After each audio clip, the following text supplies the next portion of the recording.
search will reveal that there was in fact another world's first chrome polish before the Models Own one. Back in late March/early April of this year, there were so many news articles written about the Ciate liquid chrome mirror manicure. The original world's first liquid mirror nail polish. But then shit gets weirder.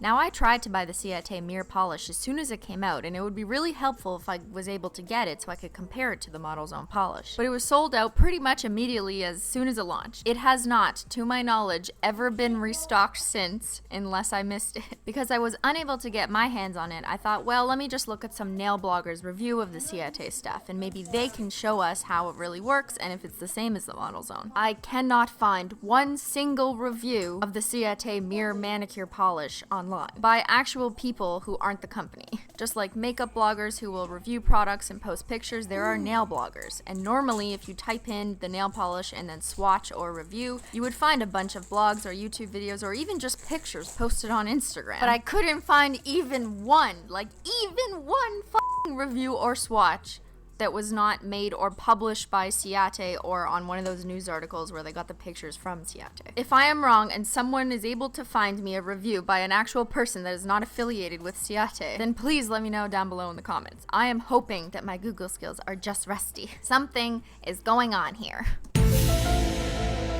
Looking through Ciate's Twitter feed, I then found this comment. First, really?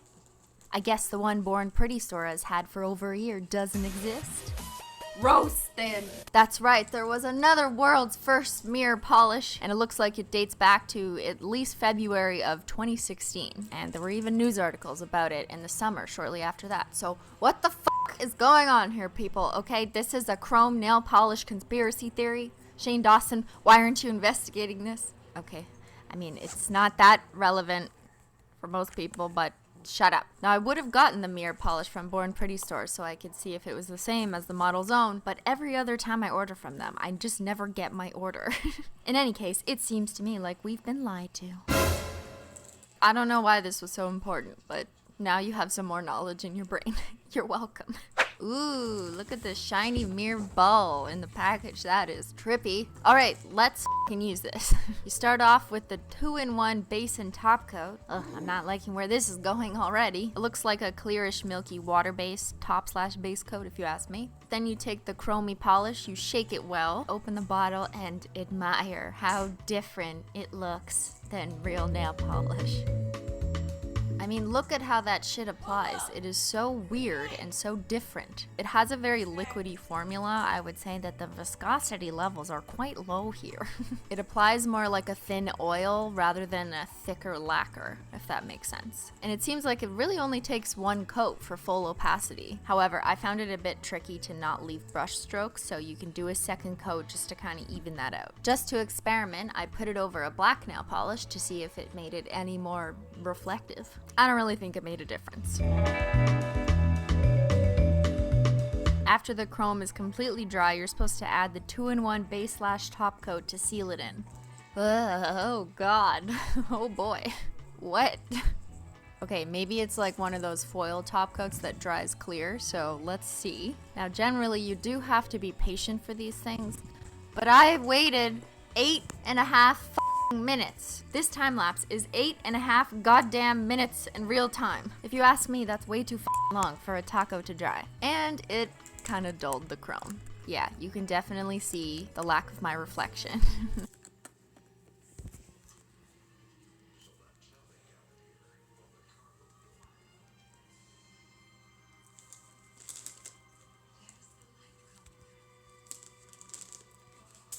At the bottom of the nail there. Damn it! You know, I love me some hollow tacos and some glassy tacos, but sometimes other kinds of tacos just ruin shit. But will other kinds of non-Models Own suggested top coats work? Conspiracy theory. Here's a regular quick dry glossy taco. Clearly, that shit just eats it. Here's a gel top coat, and it seems to have smudged the chrome underneath. But let's cure it anyways. And yes, it did make some of the chrome lose its reflection. Just making one of the experiments, the Models Own base and top coat. How about we try my favorite peel-off base coat? Doesn't seem to be dulling it that much, but it doesn't want to stick to the nail. There's some scientific things happening there that I cannot explain. Last, I tried a foil top coat. These are normally used so you don't ruin the reflection of foils in nail art. And then the last nail at the very end on the left is just the chrome polish with no taco on top. What do we think? I think these two options had the least dulling of the reflection effect, but still my conclusion is that nothing looks as shiny as just the chrome polish by itself. Now how about we do some comparisons? A few years ago, OPI came out with this chrome polish called Push and Shove. You were supposed to use it by itself with no top coat, so they probably know what's up. And while this polish was pretty silver and kind of reflective, it was still nowhere near what actual chrome or a mirror finish would look like. There's so many other polish brands that have also made polishes they've called chrome, but really they're kind of like dull chrome. It's not real mirror chrome. Until now, it seems. Check out my dance moves.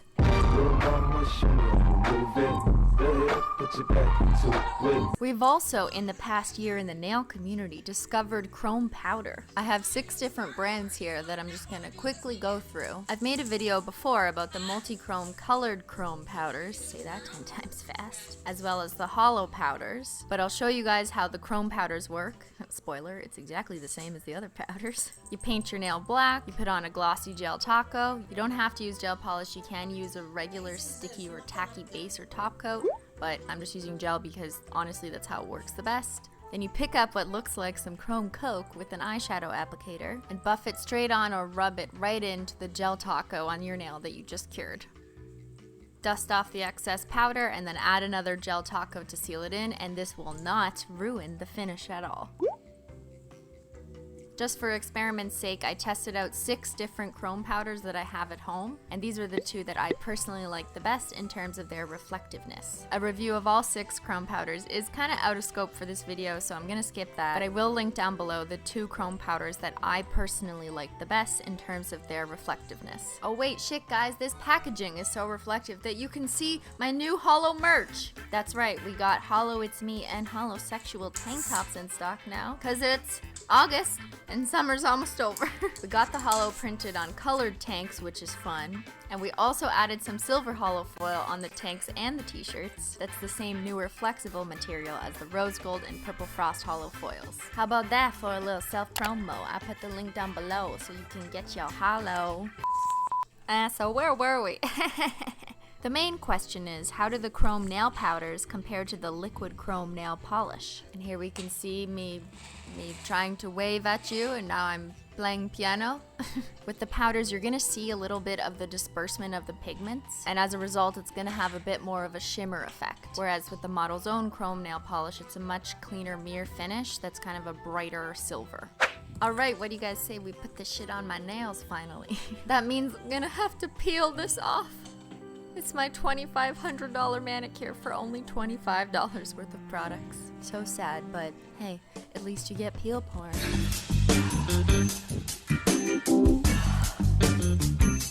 I apologize that I have to censor this, but as it turns out, my peel porn is just too hot for YouTube.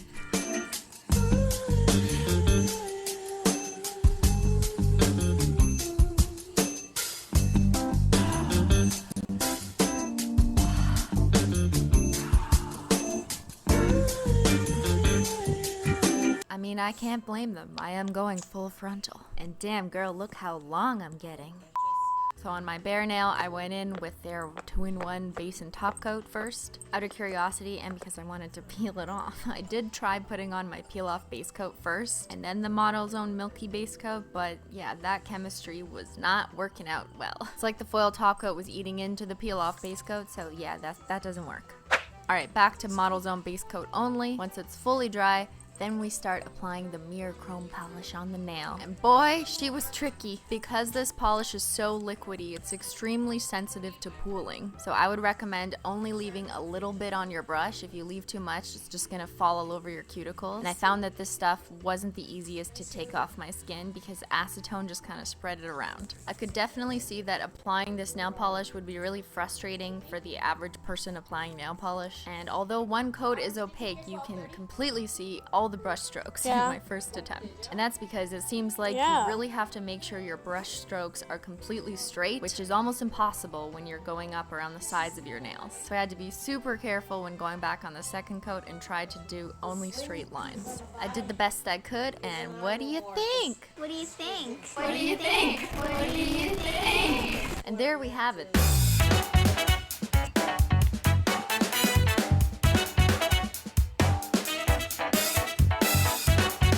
No. To be honest, I am pretty impressed with how reflective this is, given that historically we've only really had nail polish that's this kind of dull silver chrome. It's never actually looked like a mirror. And it makes me wonder, what the hell is in this stuff? Because it clearly doesn't behave like nail polish to me. Conspiracy theory. In fact, back in the day when I was a teenager, I used to help out at my dad's auto body shop, and they had a paint that gave this exact same effect. It was called Mirachrome by Elsa. Look at this memory at work here. And it was the closest thing that looked like chrome, but that wasn't chrome and was still actual paint. The way the nail polish applies so thin and kind of dissipates as it shimmers reminds me of how the chrome car paint behaved. Now, I'm not about to pretend I'm a scientist here and tell you that the ingredients are the same, because obviously there's going to be different ingredients in what you put on your body than what you paint a car with. But because this just behaves nothing like nail polish and behaves more like car paint in my experience, and it looks like we found ourselves in another conspiracy theory. Okay, I'll stop there. I don't want to get sued. The instructions say that the polish will only last around 6 hours before the shine starts to dull down, and that's with their top coat. So I decided, let's put this mirror polish on my other hand and use their actual top coat and see just how long it lasts. I do want to point out that the nails on my other hand is a little bumpier and less smooth than my main hand. That's because I have eczema on this hand, so it causes more ridges and little pits in my nails. Not a big deal, not a problem most of the time, but when you wear chrome polish that's highly reflective, you're gonna see more of the imperfections in your natural nail. I put the Model's Own top and base coat on, and even within the same hour that I was filming this, I saw this shit start to develop on the tip of my thumb. And for most people, painting with your opposite hand is gonna be trickier than painting with your dominant hand, and with this polish being so tricky, it was all the more tricky. Oh my god, look, it's hollow! Holy shit, guys. Look what happens when I put the mirror nails up against the hollow background. Dance, hollow, dance. Yeah. Dance, hollow, dance. Anyways, what were we doing? 24 hours later, my nails look like this. Now remember, this is the hand with no top coat or anything, so this is what happens to the chrome with time. It's completely dulled down just from touching other things, including bed sheets and just my fingers or my face. It kind of just looks like brushed aluminum now. On my other hand, it's still more reflected because the chrome was protected by the top coat, but all the tips look nasty and they're already starting to peel up and chip. That's fine, I mean, the polish did say that it's only 6 hours even with their top coat. Whew, okay, that was a nail video. Shit. Hope you enjoyed this little throwback to just my voice and my nails. Subscribe for more? Or maybe not. Alright guys, thanks so much for watching, and I'll see y'all later. Bye!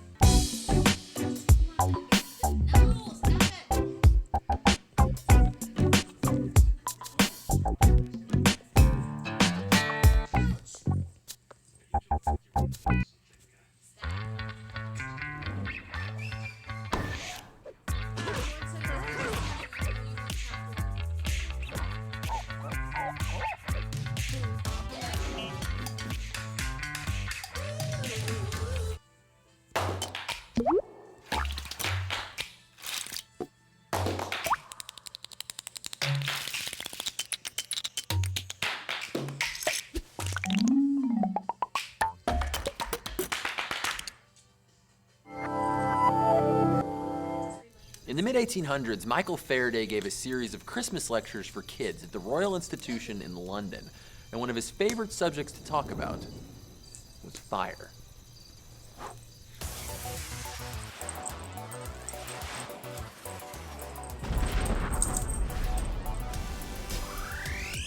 Faraday was particularly interested in candles because inside their delicate flames, they hold some amazing lessons on how fire really works.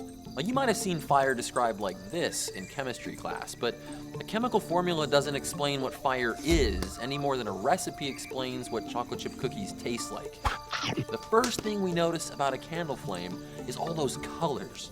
Hot things glow because of black body radiation, which we talked about in our video about the color of the universe. And down at the bottom of the flame, it's hotter, so it glows blue. And in the middle, it's a little cooler, so it glows yellowish, orangish. Inside of that flame, there can be hundreds of chemical reactions taking place. The oxygen in the air and the carbon and hydrogen in the candle, they don't do anything on their own. It takes a little outside heat to get things started. The solid fuel is vaporized by the heat and ripped into smaller chunks. This is called pyrolysis, and you can't have a flame without it. You can sometimes see a dark cone around the wick where there's no fire. That's where vaporized wax is coming off the candle, but it hasn't started to burn yet. The hydrocarbons and oxygen in the air slam into each other, and their atoms begin to rearrange. Sometimes electrons in those atoms get into an